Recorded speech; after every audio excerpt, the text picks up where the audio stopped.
I live in the country with my wife and 2 children, both whom are 7 years old. 1 boy and 1 girl. It's a lot more different than living in the city, and you would have the fulfillment of enjoying your freedom with peace and quiet. No large crowds or cars, just you and the people closest to you. Sometimes I'd have to go into the city for work while the kids were at school, but the majority of my work would be held online. If anything, that was the ideal job setting for my wife and I. We had lived here ever since the start of the pandemic. I'm not going to mention the town I lived in, but let's just say that it was decently rural with a lot of farmland. You'd of course have your local sheriff's office, Walmart, and the closest city was well over an hour away. It was hard enough to get around as it is, but that's not the point. One day, my kids were off school during a holiday and my wife had gone into work at the hospital in the city. I had been at home with the kids while working on my computer. I remember it being really sunny out on this day and really hot. After all, it was the middle of summer in South Texas, so it was expected. Now, this next part of the story is important, so bear with me. My work office is set up in a way where I have a direct clear view of outside. Our backyard is basically a huge plot of farmland that goes on for miles. And both my kids had been playing with their kites out there close enough to where I could see them. After a bit, I go back to working when I look up and only see my daughter in view. I felt a chill run down my spine and got up and went outside to go ask my daughter where her brother went. So you could imagine the horror I felt when she said that he went to go play with the bear man. I asked her in a very direct tone as to who she meant by the bear man and what direction they went. She went on to tell me that a big man with a bushy beard and overalls came up to them and asked if they wanted to play. I could only assume that bear man was a direct association to his beard. I absolutely lost my shit when I realized that it had been a good 15 minutes since I last saw my son. So I did what any normal father would do. I went back inside, grabbed my rifle, called the sheriff, and took my daughter with me to go find him. I know they couldn't have gone too far, so I started in the direction they went and walked for about 10 minutes. Then, after walking up a small hill, I see my son on someone's property picking berries from their garden. I breathed a sigh of relief and went down to go get him and ask what the hell he was doing. He told me that he was with his new friend who had gone inside his house and that he was told to wait outside and pick berries until he came back.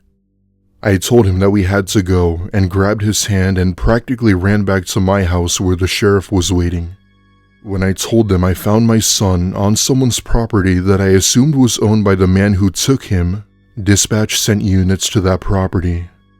The man who had taken my son was arrested and was charged with attempted kidnapping. Police also confiscated a lot of stuff from his home in the process. His computer, a hard drive, USBs, a floppy disk, and even a single human tooth he apparently kept on his desk. Turns out, this man had a huge possession of child pornography.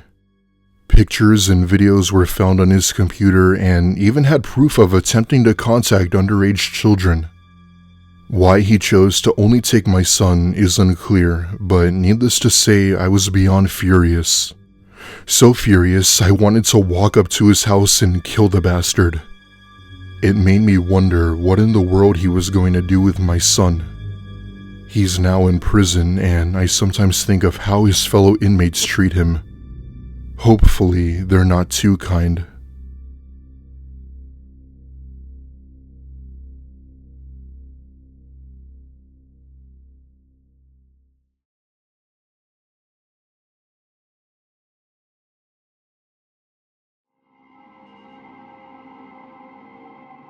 My name is Jake, and I live in a small town in southern Kansas. I won't go into much detail about my town as it's not important or related to my story. This happened in 2019 when I had just moved into this town with my dad. For context, my dad and I hated the city life and found that the countryside was much more comforting. We sort of just kept to ourselves and didn't have to worry about anything else. About half an hour away was this huge barn house that had been abandoned for years. It apparently belonged to a couple who had owned it that had since passed away, and I guess it just stayed standing as no one ever bought it. The town would occasionally spark rumors about how the property was haunted and how terrible things took place there. My friends and I thought it was just words and noise and didn't really think much of it. If I can recall, it was spring break and I invited my friends over to watch a movie and play some video games. It was around 4 or 5 p.m. and after we had played some games, one of my friends, Jordan, wanted to go to that old barn house. I should mention that this was around the time TikTok was starting to rise to the top and Jordan wanted to get some good content. He thought that exploring the abandoned property would somehow push the algorithm into drawing viewers to his page. Our other friend seemed to have taken an interest in this idea. However, I, on the other hand, was absolutely horrified. Believe me when I say that you had to be there to see how creepy this place was, especially at night. Since my dad wasn't home, the three of us took our bikes and went the 20 minutes to the barn. We each had our flashlights and a water for our little exploration. Even though I was creeped out, I knew that there was practically no chance we would find anything in there. In fact, I was more worried about us being arrested for trespassing, as surprisingly enough, Jordan and I were both 18 and in our last year of high school. Our other friend Mateo was 17. Anyway, we pull up to the property and just stared at the old abandoned barn as it towered over us. Jordan instantly spots a small opening on the side and we follow him in. Upon entering, we were met with the rotting wood of the ceiling and the foul smell of something coming from somewhere inside. This barn was huge. It's not like one of those smaller cabin-type barns you'd commonly see. It was dark and dusty, with the only source of light being the sun illuminating from where we came in and our flashlights. Nothing seemed out of the ordinary except for some old pens used for livestock. Jordan motions for us to keep moving until we reach the stairs. He tells us to stay at the bottom of the stairs while he goes to look first. He goes all the way up and then screams. At this point, he's practically running back down, telling us to go and to not look back. We ran out of that barn so fast and onto our bikes as the rain started to pour. As we got back to my house, my dad was already home and practically demanded us to tell him where we were. We made up a story that we were riding on our bikes and we had gotten wet. Once inside, Jordan told us that as he was walking upstairs, he heard something up there but didn't want to tell us. The second he went all the way up there, he saw the silhouette of a woman staring at him. He says that she had a very distinct face, but that it almost had been see-through. At first, you would think that it wasn't that scary, but Jordan looked absolutely horrified, as if he saw something he'd never seen before. A year later, the property was torn down and demolished, but neither one of us told a soul about what we saw. Both Mateo and Jordan still believe that there really was someone up there. However, I believe whatever he saw was completely paranormal. Jordan and I are still friends till this day and still talk about it here and there. I won't discuss what happened with Mateo, but long story short, we had a bad falling out after college and will never associate with him again. I guess there are some things in this world that we aren't meant to understand.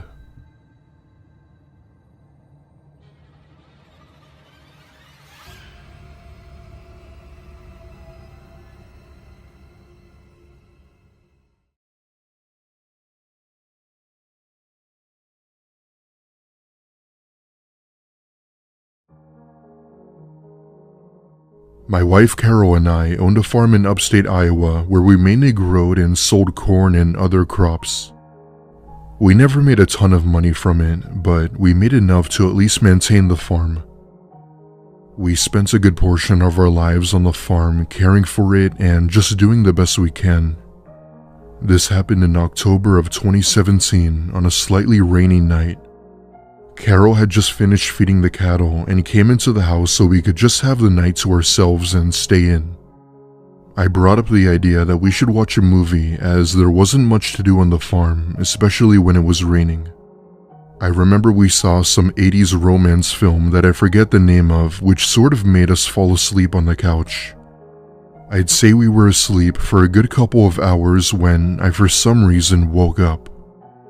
You know that jolt motion you have when you just suddenly wake up for practically no reason? Yeah, that's exactly what I felt, and I wasn't sure why. Carol was still asleep and I didn't want to wake her up, so I got up to go fix myself a snack when I look up at the kitchen window. At this point, it's still dark out, but even then, I thought I could see something propped up against the fence. I found myself moving my hand towards the light switch, debating on whether or not to turn on the outside light. For some reason, I kept telling myself that it was just my imagination and gathered up the courage to do it. The second I turned on the light, I felt my blood run cold and stepped back in absolute horror. Standing about maybe a few feet in front of the fence is this dirty-looking man holding a wrench above his head. He was not a pleasant-looking guy at all. He appeared to be maybe in his late 50s, wore torn clothing, and was wearing a baseball cap. Specifically my baseball cap I always left inside the house. After a few moments, I processed as to what this meant and realized something. The guy had been inside of my house for God knows how long, and we didn't even notice. I took a few seconds to compose myself while this man is still out there with the wrench while giving me this unsettling smile. What made it even more disturbing was the fact that he was missing some teeth. In that moment, I wasn't sure what to do. I didn't want to wake up my wife and scare her, and my guns were in the other room. However, I didn't want to leave the kitchen, fearing he'd smash the window and climb through. It was then when I remembered that I had an outside speaker that you could activate from inside of the kitchen. I turned it on, and thank God it still worked, as we almost never use it. I told this man in a demanding voice to get lost and that we were armed. Unfortunately, this didn't seem to faze him as he still stood there watching me. With nothing to really do, I book it to my room and grab my .45 and go back to the kitchen where he's still there. I sort of present my gun to let him know that I was armed and fire a shot through the window, purposely missing him. This caused him to jolt, and I speak into the speaker once again. "We are armed, get the fuck out of here!" Finally, after a long 10 minutes of my encounter with this man, he finally turns back, disappearing into the night. What made his departure so abnormal and unsettling was the way he walked away. He sort of just left so casually, as if nothing had happened. It was the type of walk you'd see from someone when they're sad that they got rejected by their high school crush. I don't know why this stuck with me, it was just very uncomfortable. My wife had woken up from the commotion, freaked the hell out while begging me to tell me what I did. I told her everything and told her to go back to sleep. We didn't bother calling the police as we live in a rural area and, let's be honest, there's not much they can do. I just hope that whoever was on my farm that night still has some sense to never come back. Next time, I might not be so nice.